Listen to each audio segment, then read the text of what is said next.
എല്ലാ വ്യൂവേഴ്സിനും ഇന്നത്തെ ഈ വീഡിയോയിലേക്ക് സ്വാഗതം. ഇന്ന് നമ്മൾ ഉണ്ടാക്കാൻ പോകുന്നത് കപ്പ വേവിച്ചതാണ്. നല്ല കപ്പ വേവിച്ചത് മീനും കൂടെ ഉണ്ടെങ്കിൽ ആ മീൻചാറ് മാത്രം മതി ശരിക്കും കപ്പ കഴിക്കാനായിട്ട്. അപ്പോൾ നമുക്ക് കപ്പ ഉണ്ടാക്കുന്നത് എങ്ങനെയാണെന്ന് നോക്കാം. ഇതിൻ്റെ ഇൻഗ്രീഡിയൻസിൽ വരുന്നത് 1 കിലോ കപ്പ, ഇത് കൊത്തിയരിഞ്ഞതാണ്.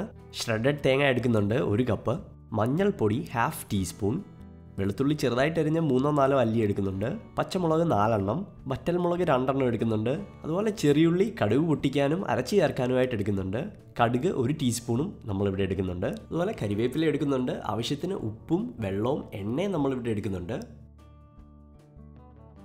ഏറ്റവും ആദ്യം നമുക്ക് കപ്പയൊന്ന് വേവിച്ചെടുക്കാം. കപ്പയൊന്ന് വെന്ത് വന്നാൽ വെള്ളമെല്ലാം മാറ്റി നമുക്കിതെടുത്ത് മാറ്റി വെക്കാവുന്നതാണ്.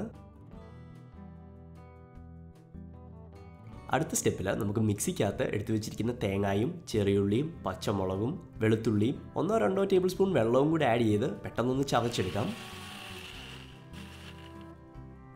ഇനി നമുക്ക് വെന്തു വന്ന കപ്പയിലേക്ക് ഇത് ആഡ് ചെയ്ത് കൊടുക്കാവുന്നതാണ്. അതുപോലെ മഞ്ഞൾപ്പൊടിയും നമ്മളിവിടെ ആഡ് ചെയ്ത് കൊടുക്കുന്നുണ്ട്, ആവശ്യത്തിന് ഉപ്പ് ആഡ് ചെയ്ത് കൊടുക്കുക, ഇനി കരിവേപ്പിലയും കൂടി ആഡ് ചെയ്ത് കൊടുക്കുക. ഇനി നമുക്ക് അരപ്പൊന്ന് മൂത്ത് വരാനായിട്ട് ലോ ഫ്ലെയിമിൽ ഒരു 10 മിനിറ്റ് ഇതൊന്ന് അടച്ചു വെക്കാം. ഈ വെയിറ്റ് ചെയ്യുന്ന സമയത്തിനുള്ളിൽ പാൻ ചൂടാക്കി എണ്ണയൊഴിച്ച് കടുകും പൊട്ടിച്ച് കുറച്ച് ചെറിയുള്ളിയും കരിവേപ്പിലയും കൂടി ആഡ് ചെയ്ത് അതിനുശേഷം വറ്റൽമുളകും കൂടി ആഡ് ചെയ്ത് കൊടുക്കുക. ഇതും നമുക്ക് കപ്പയിൽ അവസാനം ചേർക്കാം.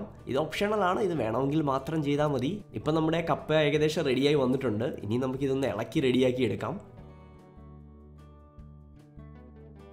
ഇത് നന്നായിട്ട് ഇളക്കി മിക്സ് ചെയ്തെടുക്കുക.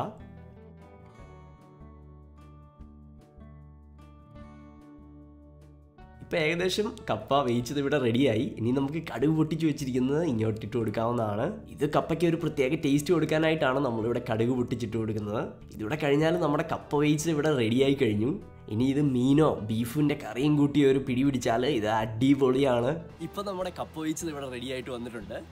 ഈ ഒരു റെസിപ്പി നിങ്ങൾ ഫോളോ ചെയ്യുകയാണെങ്കിൽ ഇതിനൊരു പ്രത്യേക ടേസ്റ്റ് ഉണ്ട്. നിങ്ങൾ ട്രൈ ചെയ്ത് നോക്കുക. അതുപോലെ മീൻകറിയും നമ്മൾ ഉണ്ടാക്കിയ വീഡിയോ നമ്മൾ ഓൾറെഡി ചെയ്തിട്ടുണ്ട്.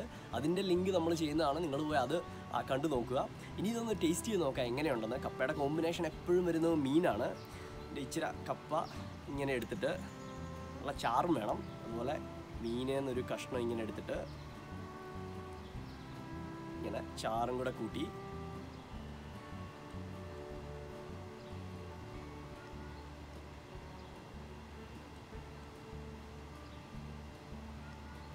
കപ്പയുടെ ഈ സ്റ്റിക്കിനെസ് ആണ് മീൻചാറ് മുക്കിയിട്ട് അതങ്ങോട്ട് പിടിക്കാൻ ഒരു പ്രത്യേക ഒരു സുഖമാണ്.